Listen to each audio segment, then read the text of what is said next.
안녕하세요, 장목반장입니다. 오늘 영상에서는 직접 농지연금용 토지를 찾는 법에 대해서 말씀드리겠습니다. 지금부터 나오는 실전 내용이 중요한데요. 이 부분은 농지연금을 실제로 투자해 보았거나 조사를 많이 해본 사람만 알 수 있는 내용이라고 말씀드릴 수 있습니다. 여러분이 50대, 60대라고 가정을 하고 혹은 30, 40대 여러분의 부모님께서 여유자금 1억 원 혹은 2억 원 정도가 있으신데 어떻게 노후자금을 매달 200에서 300만 원을 마련할까요? 앞서 감정가격 10억 원의 농지를 맡기면 월 최대 금액을 받는다고 말씀드렸습니다. 이 10억 원의 토지를 어떻게 싸게 사느냐가 농지연금 투자의 관건인데요. 경매나 공매로 취득해야 됩니다. 우리가 아파트 금매를 사듯이 발에 땀이 나도록 임장한다고 해서 토지를 금매로 절반 이하 가격으로 살 수 있을까요? 전국의 금매 토지를 찾기도 힘들 뿐더러 잘못 사면 큰 문제가 생길 수도 있습니다. 꼭 경매나 공매로 사야 됩니다. 경매로 나온 토지에 어떤 하자가 있어서 감정가의 절반 이하로 떨어진 것을 심심치 않게 찾을 수 있습니다. 이러한 토지를 취득한 후에 하자를 해결하거나 혹은 사소한 하자는 그대로 둔 채로 농지연금을 신청할 수 있습니다. 첫 번째는 10억 원의 농지이면 최대 금액을 받습니다. 최대 금액이 10억 원인 것이고 5억 원의 토지도 충분히 좋습니다. 뒤에 말씀을 드리겠지만 여러 토지를 합쳐서 최대 10억 원을 만들면 됩니다. 두 번째로는 그 토지에 하자가 있어서 감정가격의 40% 이하로 유찰된 토지를 낙찰받습니다. 하자의 예시로는 맹지이거나 분묘 기지권이 있거나 선하지이거나 지분으로 나온 토지가 있습니다. 농지연금의 또 다른 큰 혜택이 세 번째에 나오는데요.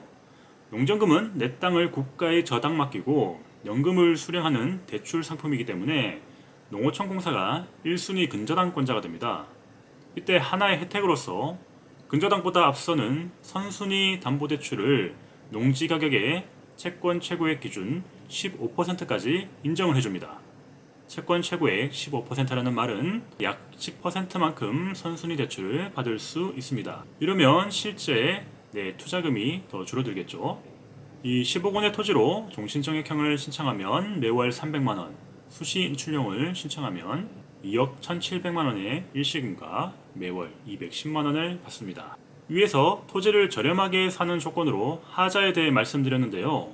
이러한 하자의 예로는 맹지, 분묘, 선하지, 지분 등이 있습니다. 내 토지가 도로와 맞닿은 부분이 전혀 없는 땅을 맹지라고 합니다. 분묘는 말 그대로 필지 내에 분묘가 한 기 이상 있는 것을 말하고요. 선하지는 송전탑을 연결하는 전선이 지나가는 토지를 뜻합니다. 지분은 소유자의 일부 지분이 경매로 나온 것을 말합니다. 토지 투자를 하면서 그 땅을 개발하거나 시세 차익을 얻으려고 한다면 이러한 하자들이 큰 단점일 수도 있습니다. 하지만 우리는 연금을 목적으로 평생 가급적 팔지 않은 토지를 찾고 있습니다. 그렇다면 이러한 하자들이 그렇게 심각한 하자가 아닐 수도 있다는 뜻입니다. 맹지의 경우에 지적도상으로는 맹지로 나와 있지만 현장에 가보면 도로가 있는 경우도 종종 있습니다. 주로 마을 주민 전체가 이용하는 농로인 경우가 많은데요.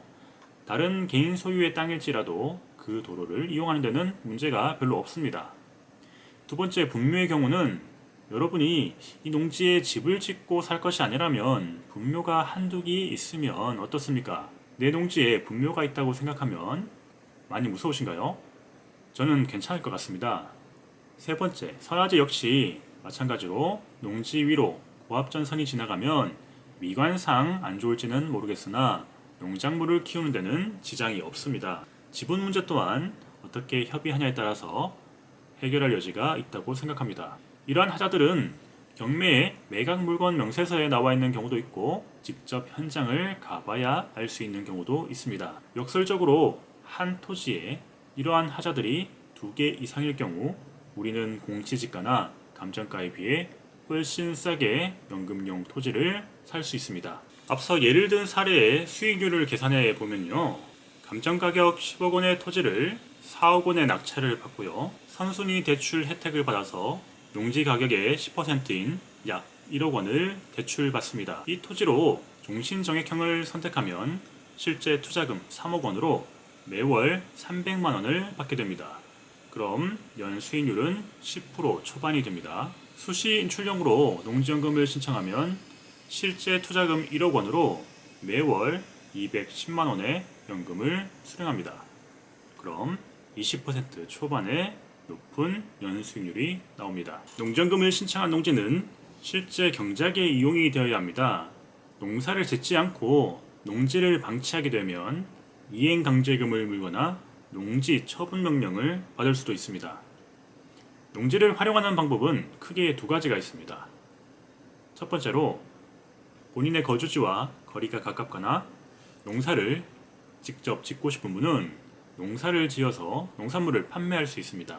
여러 고소득 작물에 대한 정보는 장목반장 유튜브 채널에 많이 소개가 되어 있으니 참고하시면 되겠습니다. 장목반장 채널은 전국의 농사 고수들을 찾아다니면서 농사와 귀농 노하우를 전해드리는 아주 유익한 채널입니다. 구독과 좋아요를 부탁드리겠습니다. 두 번째로는 해당 토지를 농어촌 공사의 농지임대 수탁사업을 통해 임대를 줄 수도 있습니다. 나의 농지연금용 토지를 누군가에게 임대를 주면 농사 경력이 필요한 누군가가 이 땅을 임차를 하게 되는 겁니다. 혹은 귀농을 희망하면서 농사를 지어보려는 분들이 임차하게 됩니다. 그렇다면 농지연금용 농지를 어떻게 찾을까요? 여러분께서 직접 경매로 찾는 법을 알려드리겠습니다. 서울을 기준으로 경기도 행정지도를 가져왔습니다. 우선 주말 농사라도 하시려면 거주하는 곳에서 1시간 이내의 토지가 좋습니다. 물론 직접 경작하지 않고 임대를 준다면 조금 멀어도 좋습니다만은 염두에 두실 것은 주민등록 주소지로부터 연접한 시군이거나 직선거리 30km 이내의 토지여야 한다는 것입니다. 이 지도를 보시면 수원시나 용인시, 광주시에 거주하신다면 연접한 여러 시군에 둘러싸여 있으므로 조금 더 유리한 측면이 있습니다. 예를 들어 용인시에 거주하는 분은 용인을 포함해서 성남, 의왕, 수원, 화성, 오산, 평택, 안성, 이천, 광주의 땅 모두를 농지연금 투자 대상으로 삼을 수 있습니다. 첫 번째로는 지역 선정을 합니다. 구독자 여러분이 서울에 거주하신다면 경기도를, 부산에 거주하신다면 경남을 선택하시고 대전에 거주하신다면 충청도를 선택하시면 좋습니다. 두 번째 조건은 조금 전에 말씀을 드렸고요. 세 번째 조건을 보시면 경매 사이트에서는 검색 조건을 설정할 수 있는데요. 감정평가금액 5억 원 이상이어야 월 수령액이 100에서 150만 원 이상은 되기 때문에 이렇게 추천을 드리고 1000제곱미터 이상, 지목은 전, 답, 과수원 중에 유찰 2회 이상 된 것을 검색하시면 됩니다.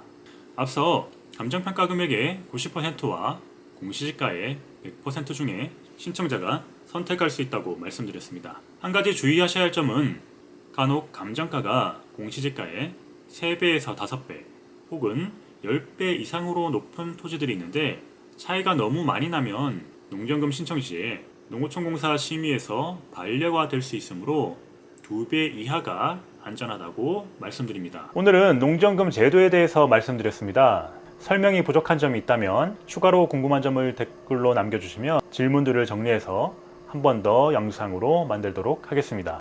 그럼 다음 영상으로 찾아뵙겠습니다.